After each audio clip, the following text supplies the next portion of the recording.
Tu es l'Emmanuel, Dieu avec nous, Dieu avec nous, Dieu avec nous. Portons la joie au monde, toujours plus loin, toujours plus loin, toujours plus loin. Bonjour, bienvenue à Lourdes. 460 Mosellans sont présents cette semaine dans la cité mariale pour vivre le pèlerinage des jeunes. Dans ce journal, nous reviendrons sur l'ouverture de ce temps fort ainsi que sur le passage à la grotte et l'après-midi sur les pas de Sainte Bernadette. Monseigneur Laglaise sera notre invité pour évoquer le thème du pèlerinage. 9 bus sont partis de Moselle lundi après-midi. Mardi matin, après une nuit de trajet, les jeunes se sont retrouvés dans l'hémicycle des sanctuaires pour débuter le pèlerinage ensemble. Avec Stéphane Kiffer et Aurélie Durand, retour sur cette première rencontre. Alors, certains savent peut-être que les évêques de France passent environ 15 jours assis dans cette même pièce. Une semaine en novembre, un peu plus d'une semaine d'ailleurs, et il y a 3 semaines, j'étais où tu es, qui me regarde avec ton blouson noir. Mais tu es aussi sérieux que je l'étais, c'est ça qui est très bien. En tout cas, je vais vous dire une chose, il y a moins d'animation que quand on s'est rassemblés ici pour chanter, danser et tout ça. Alors, bienvenue à Lourdes, et j'admire votre forme après plus de 10 heures de bus. Alors, vous pouvez vous applaudir. Et si notre évêque souligne et contribue à l'ambiance festive, il pointe aussi la question de fond du pèlerinage, les merveilles que le Seigneur fait pour nous. Il a accordé une interview exclusive à notre envoyé spécial, Stéphane Jourdain. Un pèlerinage est quand même un lieu privilégié où l'on peut, je dirais, se poser pour à la fois réfléchir personnellement.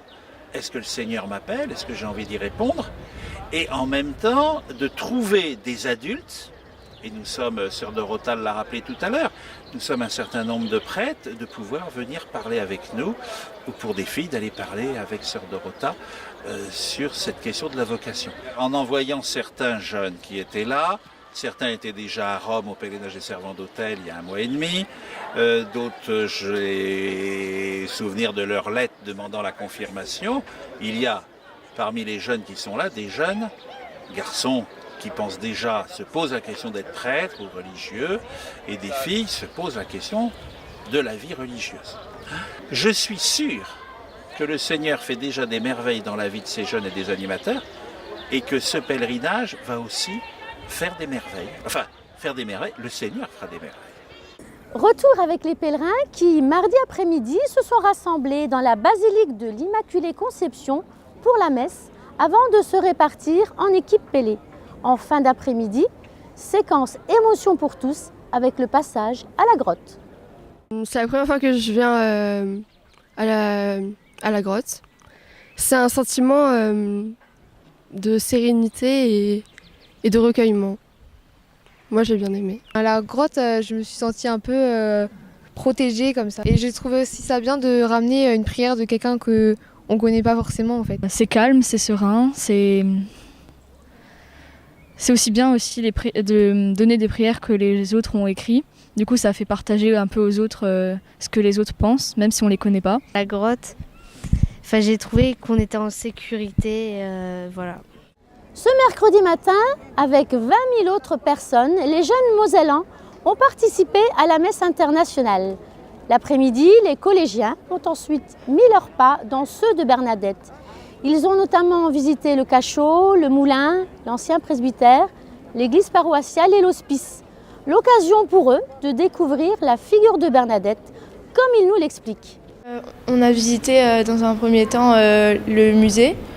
Il y avait les étapes de sa vie. Ensuite, on a été là où elle habitait. On a pu voir une pièce de théâtre. Et ensuite, on est venu visiter cette église.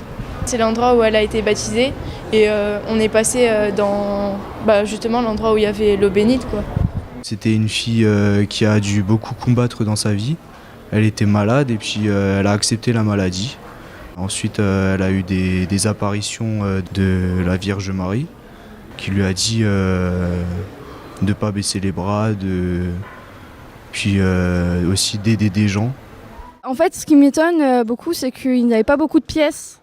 Et en fait, ils étaient tous ensemble, enfermés, en fait, si vous voulez. C'était pas vraiment... Les conditions de vie n'étaient pas comme aujourd'hui, en fait. Des témoignages recueillis par Marc Taillebois et Stéphane Kieffer. C'est déjà la fin de notre journal. Je vous donne rendez-vous vendredi pour une nouvelle édition.